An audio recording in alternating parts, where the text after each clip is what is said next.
Shalom, selamat Paskah saudara-saudara. Kristus bangkit, Ia telah memenangkan kita dari segala dosa yang seharusnya kita tanggung. Di saat ini mari kita merenungkan dalam Matius pasal 28 ayat 1 hingga ayatnya yang ke-10. Tapi sebelumnya mari kita minta tuntunan kuasa Roh Kudus. Kita berdoa. Betapa baiknya Engkau ya Tuhan Allah kami, yang telah memberkati dunia ini dengan kasih setia-Mu. Dan kami bersyukur ketika Engkau memberi kami kesempatan untuk belajar firman-Mu. Kami mau tunduk Tuhan, kami mau serahkan semua pemahaman ini dalam otoritas-Mu. Karena itu berkenanlah kiranya Engkau Tuhan menyatakan apa yang hendak Engkau mau sampaikan bagi jemaat-Mu. Di dalam nama Tuhan Yesus Kristus. Amin. Matius 28 ayat 1 sampai ayatnya yang ke-10.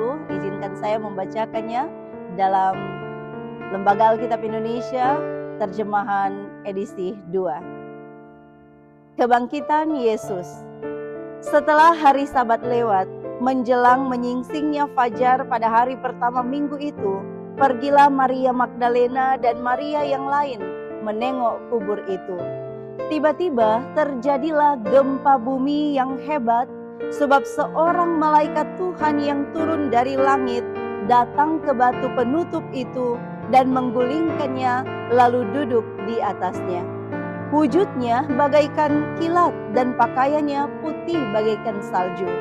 Penjaga-penjaga itu pun gentar ketakutan dan menjadi seperti orang-orang mati. Akan tetapi malaikat itu berkata kepada perempuan-perempuan itu, "Janganlah takut, sebab aku tahu kamu mencari Yesus yang disalibkan itu. Ia tidak ada di sini, sebab ia telah bangkit, sama seperti yang telah dikatakannya.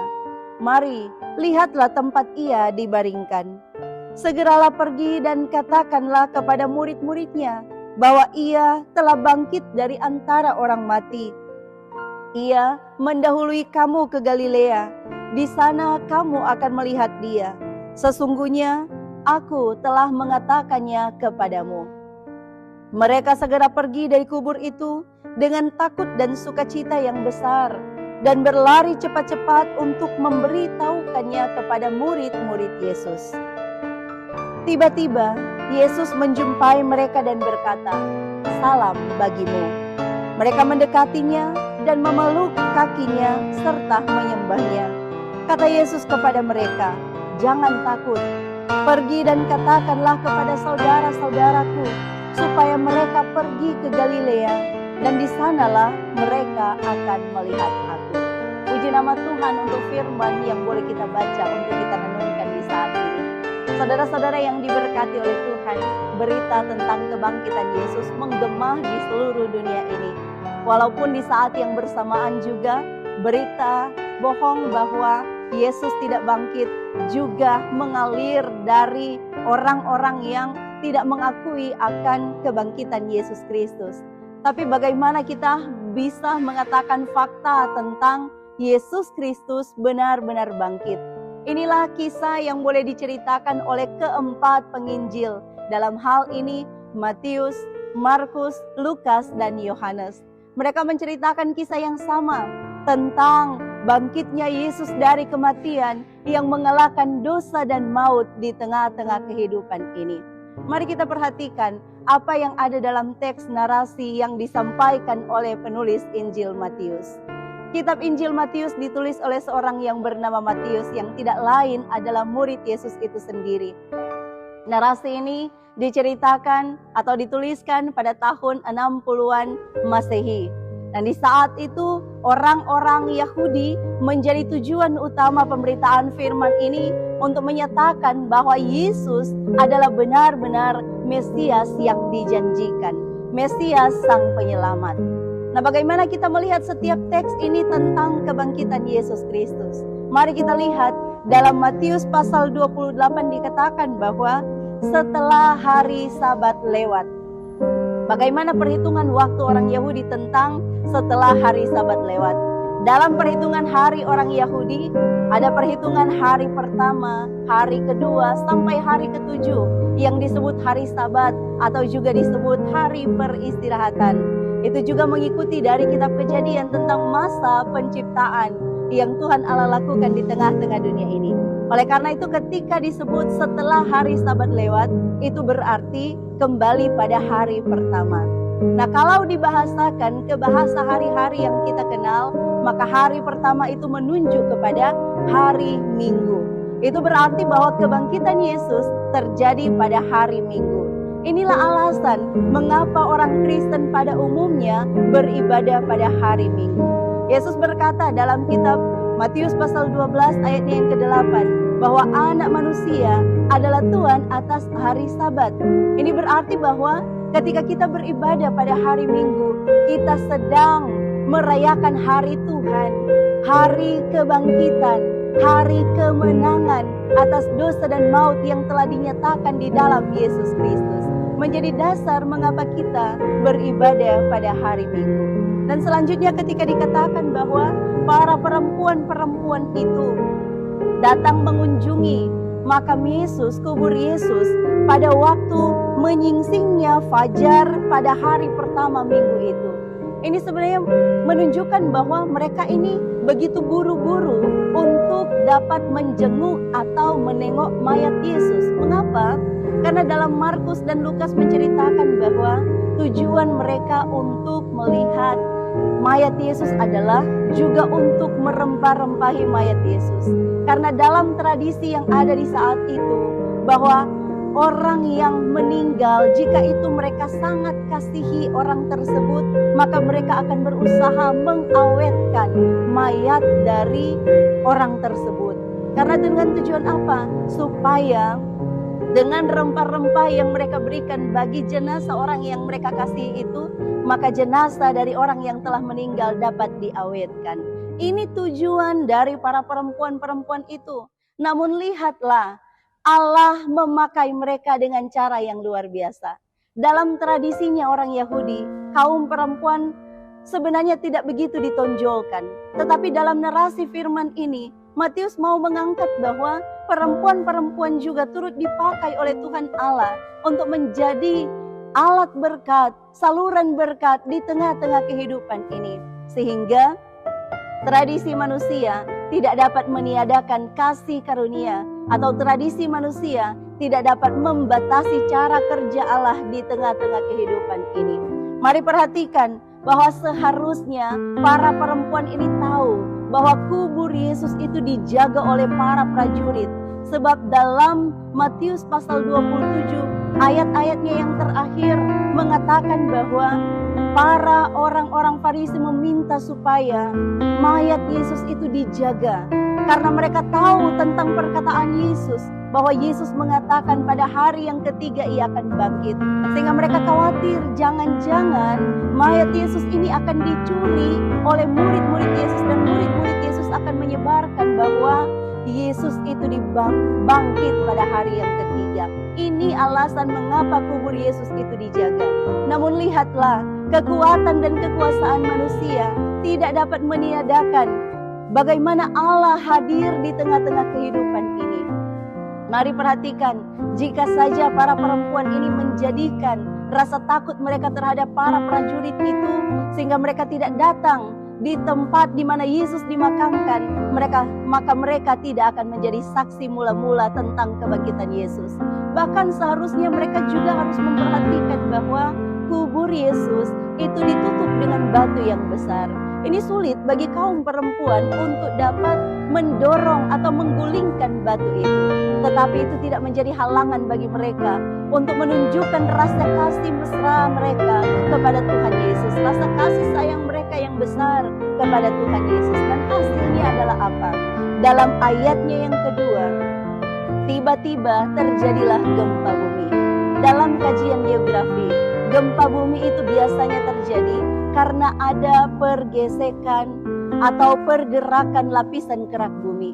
Tetapi ternyata bagian firman ini mengingatkan bahwa peristiwa alam juga bisa terjadi karena ada kedaulatan Allah yang mau dinyatakan. Ada intervensi ilahi yang mau menyatakan apa yang hendak ia mau sampaikan, rencana dan kuasanya di tengah-tengah dunia ini. Dikatakan bahwa gempa bumi itu terjadi karena seorang malaikat Tuhan turun dan kemudian menggulingkan batu penutup makam Yesus Kristus dan ia duduk di atasnya.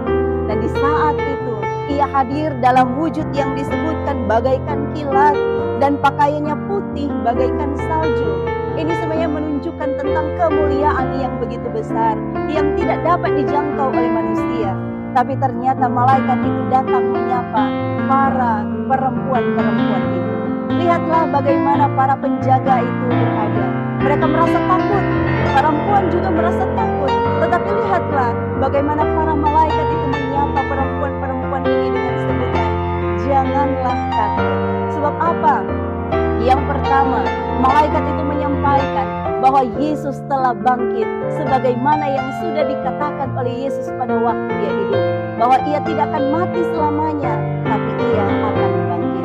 Ini mengingatkan bahwa ternyata segala nubuatan yang disampaikan di dalam Yesus Kristus itu benar-benar yang digenapi. Dan yang kedua, tugas dari para perempuan ini adalah, kata malaikat itu, mari lihatlah. Seorang saksi, dia dapat dikatakan sebagai seorang saksi jika ia melihat, mendengar, bahkan mengalami secara langsung bagaimana suatu peristiwa tertentu. Maka perempuan-perempuan ini, mereka layak menjadi saksi. Mengapa? Karena mereka melihat, mereka mendengar, bahkan mereka mengalami secara langsung bagaimana peristiwa kebangkitan Yesus. Dan yang ketiga, para perempuan-perempuan ini punya misi khusus, bahwa mereka harus segera memberitakan tentang kebangkitan Yesus itu kepada murid-murid Yesus. Dan katakan kepada murid-murid Yesus bahwa mereka akan berjumpa dengan Yesus di Galilea. Dan ayatnya yang ke-9 sampai ayatnya yang ke-10, ternyata Yesus sendiri pun datang mengunjungi perempuan-perempuan ini. Ia menyatakan diri tentang kebangkitannya. Dan tugas yang sama ia sampaikan, supaya perempuan-perempuan ini menjadi pemberita-pemberita pertama tentang kebangkitan Yesus, dan supaya murid-muridnya berjumpa dengan Yesus di Galilea. Mungkin kita bertanya, mengapa harus Galilea? Saudaraku, ingatkah kita tentang awal mula Yesus memanggil murid-muridnya menjadi pengikutnya? Itu terjadi di Galilea. Dan mungkin saja Tuhan mau supaya mereka mengingat kembali awal mula pelayanan yang boleh mereka lakukan. Sehingga dari firman ini apa yang boleh kita temukan tentang makna kebangkitan Yesus Kristus? Saudara, yang pertama mau diingatkan kepada kita bahwa kebangkitan Yesus adalah benar-benar terjadi. Itu fakta yang disebarluaskan oleh para penulis Injil. Dan kita punya tugas yang sama seperti para perempuan ini. Jangan takut. Beritakan tentang kebenaran bahwa Yesus betul-betul bangkit.